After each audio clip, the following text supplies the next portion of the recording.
A porta do apartamento rangeu de repente e Miguel parou no umbral do quarto de João com a mochila ainda ao ombro. Lá dentro João estava sentado na cama com o rosto enterrado nas mãos, lágrimas escorrendo entre os dedos, e a voz entrecortada repetia em sussurro alto o suficiente para ser ouvido: "Eu não aguento mais, Miguel, eu sou gay e gosto de ti há meses. Como posso esconder isto da minha família, da igreja, de toda a gente em Beja?" O silêncio que se seguiu foi ensurdecedor. Miguel fechou a porta devagar, largou a mochila no chão e aproximou-se devagar, sentando-se ao lado dele sem tocar. "Eu ouvi tudo, João", disse ele com voz calma mas firme, "e não te julgo porque eu também sou e sinto o mesmo por ti há muito tempo." João levantou o rosto molhado de lágrimas, os olhos castanhos arregalados de choque. "Tu o quê?" Miguel respirou fundo e continuou: "Eu sei o que é viver com este peso, a família em Lisboa que finge não ver, a pressão da universidade onde toda a gente espera que sejas normal. Proponho-te isto: vamos tentar uma relação só nós dois em segredo no início para nos protegermos enquanto descobrimos como lidar com o resto." João sentiu o coração bater descompassadamente, girava entre o medo puro e uma centelha de esperança que nunca tinha sentido. "Não sei se consigo", mentiu ele, mas a voz tremia de alívio. Miguel sorriu suavemente, pegando na mão dele pela primeira vez. "Não precisas decidir agora, mas pensa nisto, não estás sozinho." Passaram a noite inteira a falar no escuro do quarto, o Tejo brilhando ao longe pela janela aberta. João contou do telefonema da mãe nessa tarde a insistir no encontro com a filha de um amigo da igreja em Beja, como se aquilo fosse a solução para todos os seus silêncios. Miguel ouviu sem interromper, depois partilhou a sua própria história de ter saído de casa aos 20 anos depois de o pai descobrir uma mensagem comprometedora e quase o expulsar. A madrugada chegou e os dois adormeceram lado a lado sem tocar mais do que as mãos dadas.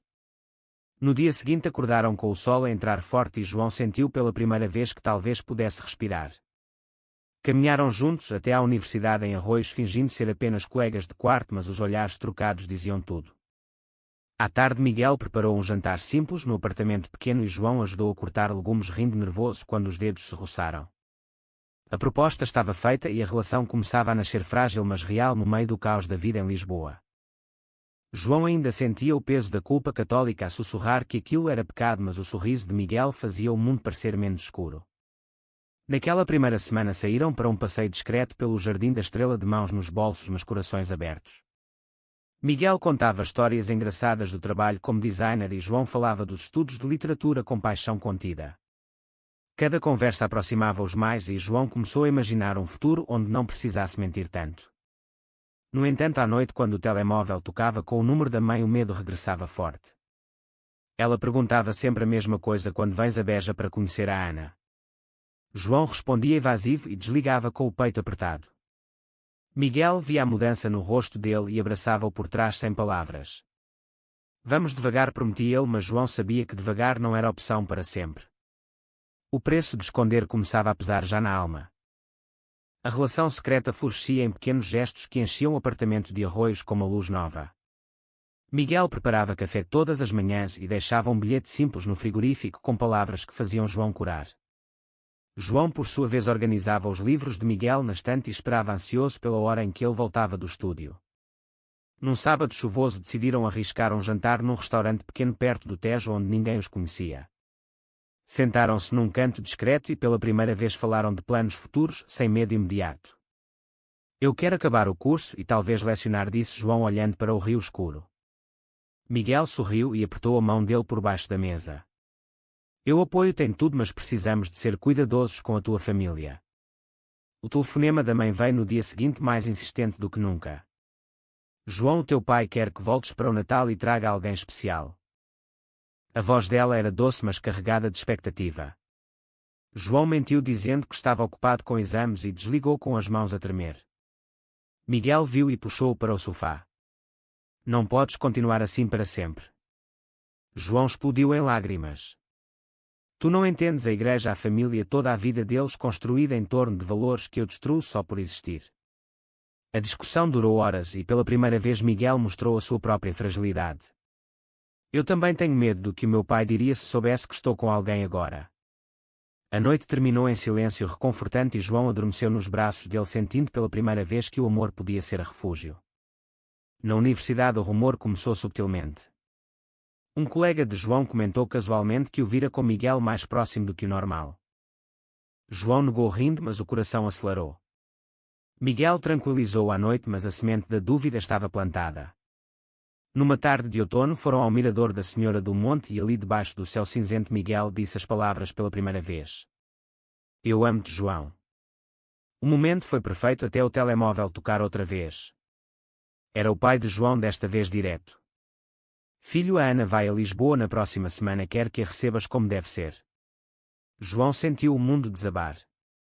Aceitou com voz fraca e depois chorou nos ombros de Miguel. O preço da mentira começava a cobrar juros altos. Miguel propôs um plano para o encontro com Ana, fingir interesse superficial, mas João sabia que cada mentira o afastava mais de si mesmo. A pressão familiar crescia e com ela a tensão entre os dois. Miguel queria mais abertura, João queria proteção. Uma noite discutiram alto pela primeira vez. Tu queres que eu perca tudo? Gritou João. Miguel respondeu baixo mas firme. Eu quero que sejas livre. O dia seguinte trouxe reconciliação, mas o medo permanecia. Eles continuaram a viver o amor em segredo, passeando por Lisboa de noite, evitando olhares conhecidos. João começou a questionar se o amor valia tanto sofrimento interno. Miguel via o conflito e tentava apoiar, mas sentia que o tempo corria contra eles. A família anunciou a visita para o fim de semana seguinte e o pânico instalou-se. Prepararam o apartamento, esconderam fotos íntimas e ensaiaram histórias.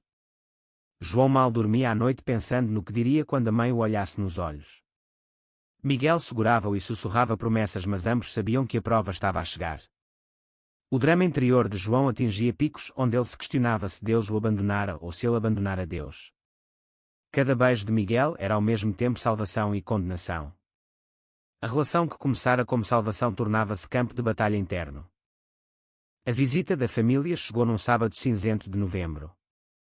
O pai de João, alto e severo, entrou primeiro, seguido da mãe com o sorriso forçado e a irmã mais nova curiosa.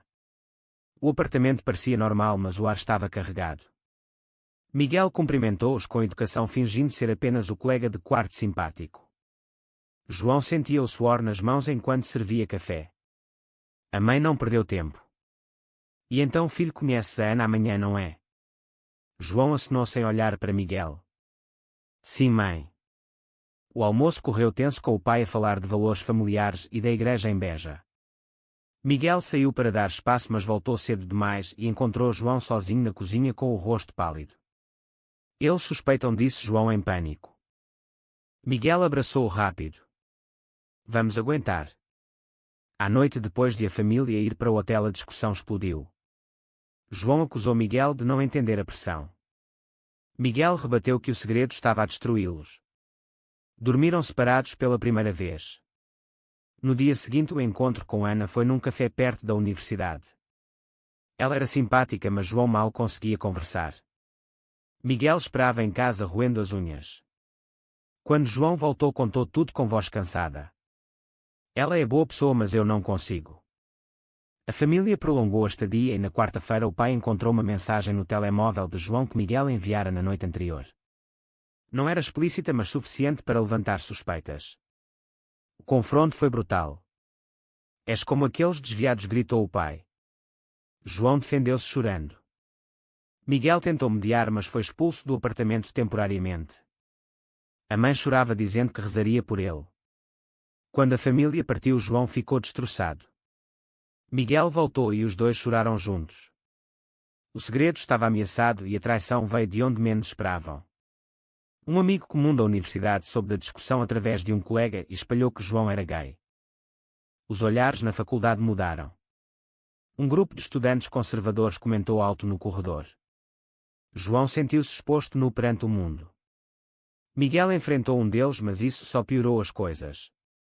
A pressão social juntava-se à familiar e João questionava todas as escolhas. Uma noite ele disse a Miguel: talvez devamos parar. Miguel olhou magoado. Depois de tudo isto. O conflito moral atingiu o pico quando João foi à igreja sozinho em Lisboa e rezou pedindo perdão. Saiu mais confuso do que nunca. Miguel esperava em casa com o jantar pronto, mas o silêncio era pesado. Eles falaram até de madrugada sobre sacrifícios e João decidiu tentar aguentar mais um pouco. Mas o preço estava a ser pago em noites sem sono e olhares desconfiados. A relação que era refúgio tornava-se fonte de dor constante. O rumor na universidade espalhou-se como fogo. João perdeu um projeto em grupo porque o líder recusou trabalhar com ele. Miguel apoiava-o, mas o seu próprio passado de traição fazia-o duvidar. Uma noite o amigo que espalhou o rumor ligou pedindo desculpa, mas o mal estava feito. João enfrentou-o na rua e a discussão virou confronto físico leve, mas suficiente para deixar marcas. Em casa, Miguel limpou o corte na sobrancelha dele e chorou. Eu causei isto, disse João. Não, tu não causaste nada, respondeu Miguel, mas a voz tremia. A família ligou outra vez o pai exigindo que João voltasse a Beja imediatamente para conversas com o padre. João recusou e o pai cortou o apoio financeiro. O choque foi duro. Sem dinheiro para a renda, Miguel pagou a parte dele, mas João sentia-se humilhado. Decidiram trabalhar mais. João arranjou um emprego de fim de semana numa livraria. As noites eram curtas e os dias longos. Numa discussão acalorada, João acusou Miguel de egoísmo por ter proposto a relação sabendo dos riscos. Miguel rebateu que o amor não escolhe o momento perfeito. Acabaram a noite em silêncio frio. No dia seguinte reconciliaram-se com um passeio silencioso pelo Parque Eduardo VII. João percebeu que o amor verdadeiro exigia escolhas diárias. Mas a pressão continuava. A mãe enviou uma carta longa cheia de versículos bíblicos e súplicas. João leu-a sozinho e quebrou. Miguel encontrou-o no chão do quarto e abraçou-o forte. Vamos superar juntos. A traição maior veio quando um colega de Miguel no estúdio soube e contou ao pai dele que vivia em Lisboa. O pai de Miguel apareceu no apartamento sem aviso e viu os dois juntos no sofá. A explosão foi pior do que esperavam. Ele chamou João de tentação do demónio e ameaçou deserdar Miguel. Depois de ele sair, os dois ficaram horas sem falar. João tomou a decisão mais dura. Talvez eu deva voltar para Beja por uns tempos. Miguel não aceitou. Se fores, perco-te para sempre. A escolha pesava como chumbo. João ficou, mas o custo emocional era alto. Ele começou a ter ataques de ansiedade antes das aulas e Miguel levava-o ao médico discretamente. A relação sobrevivia, mas ferida. Cada dia era uma batalha entre o desejo de liberdade e o medo de perda total. João questionava se valia a pena o sofrimento para amar. Miguel lutava contra o seu próprio medo de abandono. A tensão atingia o limite, mas nenhum queria desistir ainda. A crise final explodiu numa sexta-feira de dezembro. O pai de João apareceu em Lisboa com o padre da paróquia de Beja. Entraram no apartamento sem bater e encontraram Miguel e João a cozinhar juntos rindo. O silêncio que se seguiu foi mortal. O pai gritou acusações, o padre citou escrituras. João tentou explicar, mas as palavras saíam entre soluços. Miguel defendeu-o firme, mas foi empurrado para o lado. A mãe ligou em alta voz pelo altifalante chorando. Volta para casa, filho, vamos curar-te. João olhou para Miguel e viu o amor que o sustentara todo aquele tempo. Tomou a decisão ali mesmo. Eu não vou voltar, disse com voz trêmula mas clara. Eu sou assim e amo Miguel. O pai saiu batendo a porta, o padre abanou a cabeça com pena. O apartamento ficou vazio de ruído, mas cheio de dor. João chorou nos braços de Miguel durante horas. Perdi a família, sussurrou. Miguel respondeu baixinho, mas ganhaste-te a ti mesmo. Os dias seguintes foram de luto. Sem apoio financeiro, Miguel arranjou mais trabalho e João intensificou o emprego na livraria. A universidade ofereceu bolsa de apoio depois de saber da situação através de um conselheiro. Lentamente a vida reorganizou-se. João começou a frequentar um grupo de apoio LGBT em Lisboa e encontrou força em histórias semelhantes. Miguel aprendeu a confiar mais e parou de esconder o seu passado. Numa noite de Natal solitário, mas juntos decoraram uma pequena árvore e brindaram ao futuro incerto. João sentiu a paz interior crescer. O amor não apagara a dor, mas dera-lhe sentido. Miguel beijou-o suavemente e disse obrigado por escolheres-nos. A relação fortalecera-se nas cinzas da rejeição. Meses depois, João recebeu uma carta da mãe sem o pai saber. Ela pedia tempo para entender. Não era perdão total, mas uma fresta de esperança. João respondeu com honestidade e guardou a carta como talismã. A vida em Lisboa continuou com desafios, mas também com alegria genuína. Eles caminhavam pelo Tejo de mãos dadas abertamente pela primeira vez. João acordara para si mesmo. O preço fora alto, mas o ganho imenso. Miguel ao seu lado era prova viva de que o amor verdadeiro resiste. A história deles não terminava ali, mas começava de novo mais forte. Será que vale a pena arriscar tudo pelo amor verdadeiro, mesmo que isso signifique perder a família? Verdadeiro ou falso?